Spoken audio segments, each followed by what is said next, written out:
These are the biggest accidents that ended drivers' careers. Scrabbling around for grip. Oh, That's Alex Zanardi. With a terrible crash. Formula One may look glamorous, but behind the champagne lies a brutal reality.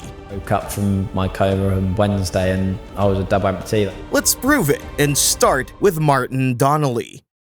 It was 1990 when the tension between Senna and Prost was at its peak. But during qualifying in Spain, all attention suddenly shifted. A Lotus car, flying at 167 miles per hour, veered off track.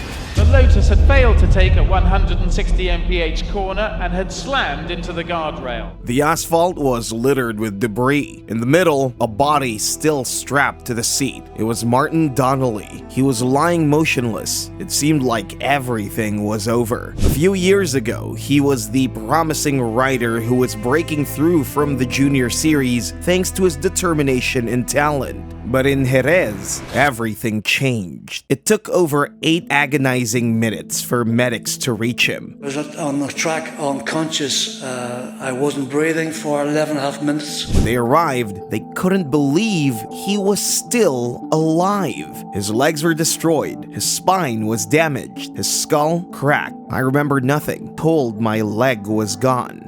His Formula One career was over before it even began, but Donnelly didn't walk away from racing. He couldn't let it go that easily. He was permanently disabled and living in constant pain. But he still became a positive presence in the paddock, this time as a coach, a steward, and an instructor. He helped run junior teams and eventually became a leading figure at the Lotus Driving Academy. I was lucky I survived. I wasn't going to waste that. And though he would carry the limp and the pain for the rest of his life, he never let the ghost of Jerez define him. Instead, he turned it into fuel. Accidents can look different, but Maria de Villotta's story begins with that same dream and ends with something more unpredictable. Another driver that broke all the barriers was Maria de Villotta. And yes, Maria was a woman. The daughter of Emilio de Villotta, a former F1 driver, this wasn't just the story of an amateur. She climbed the ranks like any Formula One driver. F3, Euro 3000, Super League Formula, and finally, in 2012, she made it. Hello, I'm Maria de Villota, the Maracha Formula One test driver, and my racing career started in Madrid. But before she could even take a step, the unexpected happened. During testing, her car stalled and then suddenly lurched forward.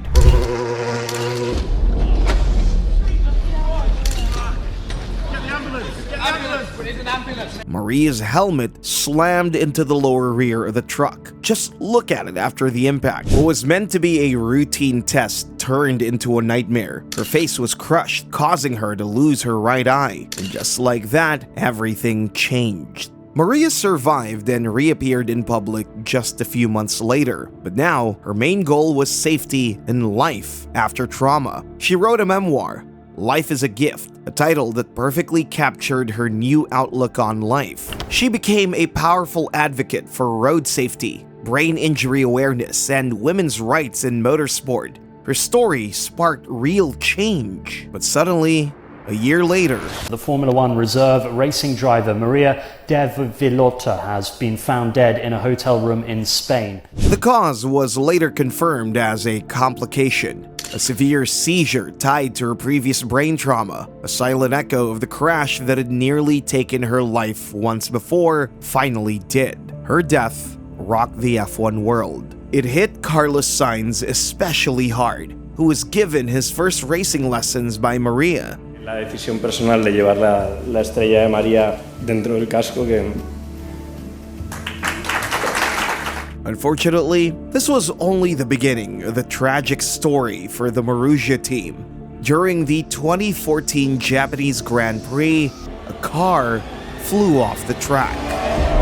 Oh my God! It was Jules Bianchi who crashed into a tractor at a terrifying speed, suffering serious head injuries.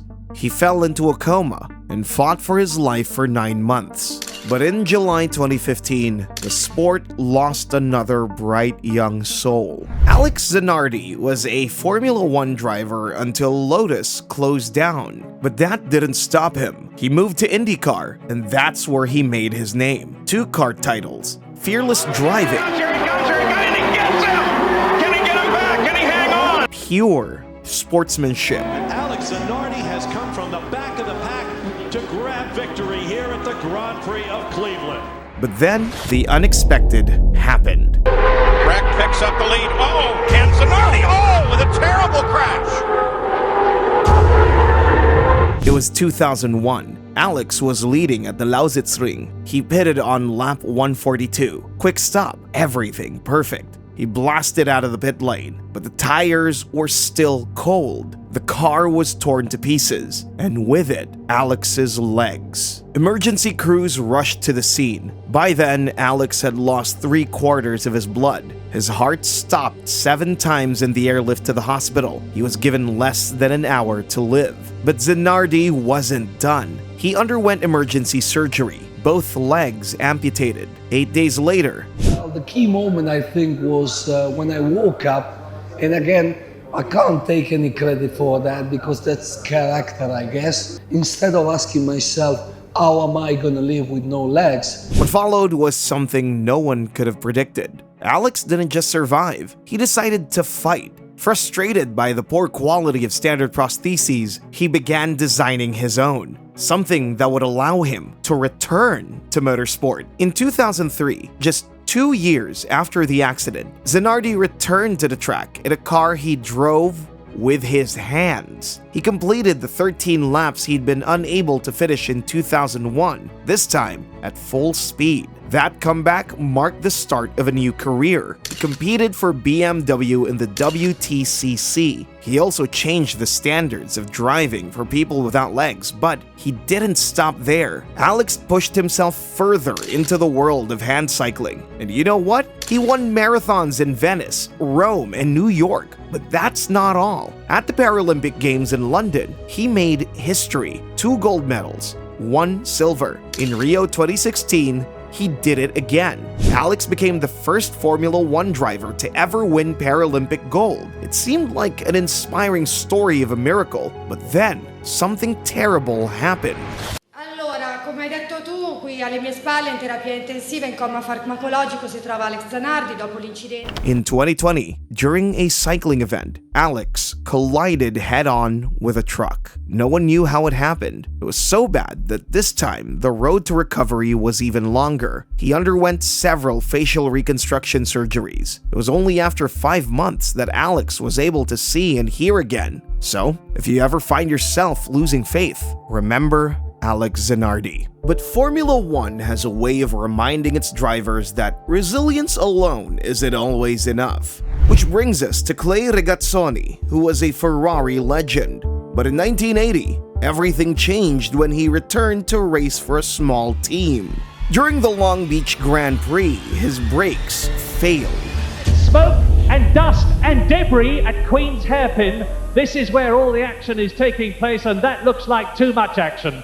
The crash left him paralyzed from the waist down. A sudden, brutal end to his Formula One career. But Clay Regazzoni wasn't called the Indestructible for nothing. He sued the organizers, but separately demanded safer barriers. However, this was not the first warning sign. Back in 1978, 3 teenagers had struck onto the circuit at night. They got into a car, started racing, and crashed into the barriers. All 3 died. It should have been a wake-up call, but nothing changed. And yet, Clay came back.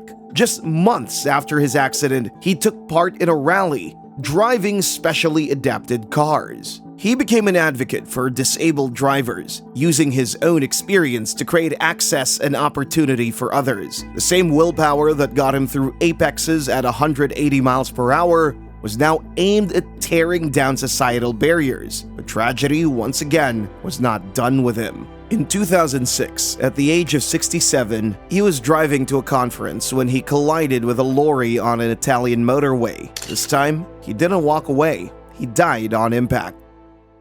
April 16, 2017, Formula 4. a race of 17-year-olds turns into a nightmare. On the inside line, so up into 13th place. You can see they're all scrabbling around for grip. Oh, it's on! Oh, that's horrendous. That's absolutely enormous. He just couldn't see him. Billy Munger was involved in a horrific crash. The impact was so severe that it took rescuers nearly 2 hours to free him from the wreckage. When they finally succeeded, the news was devastating. Both of his legs would have to be amputated, one above the knee, the other below. Billy had been seen as a future Formula One star, but in just one corner, everything changed. I woke up from my coma on Wednesday and I was a double amputee. Yeah, I'd lost my legs, but I'd equally gained the opportunity to still continue living. Like many drivers, Billy wasn't ready to let go, but unlike others, the rules stood in his way. At the time, FIA regulations didn't allow disabled drivers to race single-seaters. Munger made this fight public and won.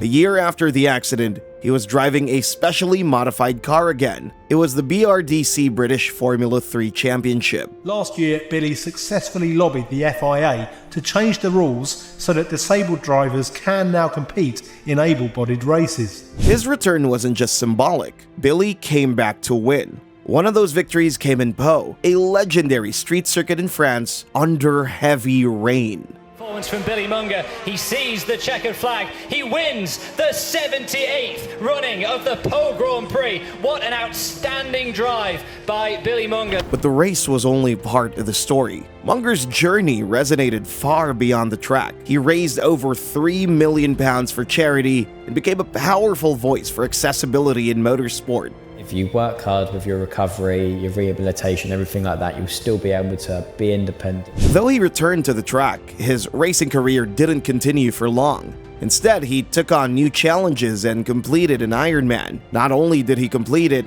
he broke the record for people with double amputations. Now, his sights are set on the 2028 Paralympic Games in Los Angeles. Billy beat the rules, but others were failed by the system itself. The 1989 season opened with testing in Brazil, but on a fast right-hand turn, the car suddenly lost grip.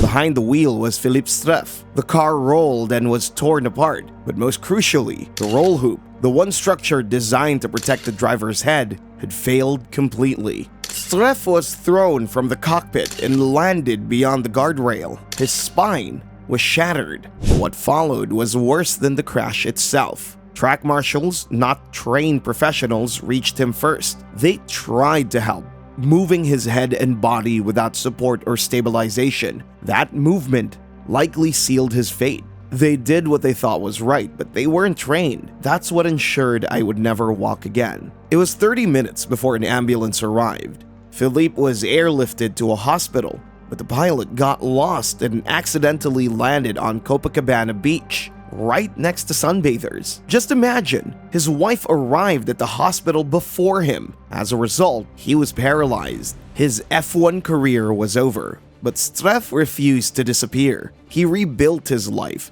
launching a successful business and becoming a fierce advocate for accessibility in motorsport. In 1993, he organized the first Bercy karting event, a race that brought Ayrton Senna and Alain Prost together for one final showdown. Senna, and well, in the meanwhile, he lost that position. Everyone remembers 1994 for Imola, the blackest weekend in Formula One history. The very next race was Monaco, where the entire grid came together to honor Senna and Ratzenberger. But before the shock had time to fade, tragedy struck again. At 272 kilometers per hour, Karl Wendlinger lost the car under braking and slammed sideways into the barriers. The last thing I remember is going to bed on Wednesday evening. I don't know anything from any seconds of driving. He was pulled from the wreckage unconscious, miraculously with no broken bones, but the real damage was far worse. Karl had fallen into a coma. Tragedy seemed to follow the season, and his Zauber team withdrew from the race immediately. He remained in a coma for 19 days. When he woke, his mind was fractured. A doctor down there asked me about my name, and I told him my name is Karl, I'm 25 years old, I'm Kufstein from Tyrol. The next day, they told me, I said, I'm Karl, I'm 12 years old, and I'm from Kufstein in Tyrol. And yet, even before he was released, the racing bug returned. Once to the doctor, when can I go home? And I said, not now. Why? Because I want to get fit to get to do racing again. Huh? But after a few months, he was back behind the wheel of a race car. Still, the injury had left its mark. Wendlinger lacked pace and couldn't match his former speed. Even so, Sauber offered him a seat for the 1995 season. But Karl was no longer the driver who once kept up with Schumacher. He was slow, unsure, confused. I went back to the doctors. Your injury was so heavy that for a normal life it's okay. But if you maybe have to show these extreme performances and concentration, everything, maybe you're not far enough yet. Huh? After 4 races, Wendlinger was replaced. He finished his F1 career quietly, with no farewell, no one moment that said, this is the end. These were the accidents that ended the careers of drivers, but were there any that changed Formula One? Unfortunately, yes. Click on the video to find out about them.